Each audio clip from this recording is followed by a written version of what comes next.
Colorado law was in front of the U.S. Supreme Court again today. Arguments over the state's ban on conversion therapy for minors, where therapists attempt to change the sexual orientation or gender identity of a kid. Opponents say it is cruel pseudoscience. Backers say that banning that therapy is an attack on their free speech. Here's our Angeline McCall with that.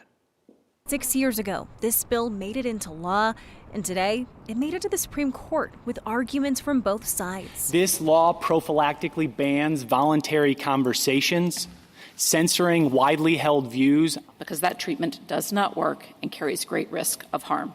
And Childs v. Salazar, a Christian therapist from Colorado Springs, argues against the state's ban on conversion therapy or trying to change a young person's sexual orientation or gender identity. The overwhelming feeling during the entire process of watching this piece of legislation go through the legal system has been fear. Democratic State Senator Michelson Janae worked on the bill 3 times until it passed. The coming together, the testifying, children sitting in front of the legislators testifying of their deepest hurts and pains and asking us to solve the problem.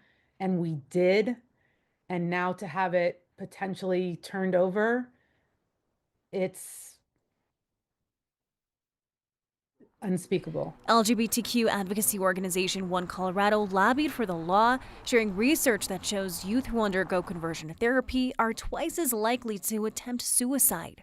If we see the court overturn this ban on conversion therapy, we could see a domino effect across the U.S. Where more children will be harmed by these practices that are not supported by the main medical associations. On the other side, those who want the ban overturned say it infringes on free speech between therapist and patient, and those who sponsor the bill say the ban amounts to regulation, just as the state does on other businesses and medical practices. I think this is one of those areas where we are not regulating speech. We're regulating the profession. Justices seemed poised Tuesday to side with the plaintiff over so-called viewpoint discrimination. A decision is expected by June. The state law doesn't prohibit conversion therapy in its entirety, only for licensed professionals. This practice can still continue today within churches or clergies, for example. Kyle.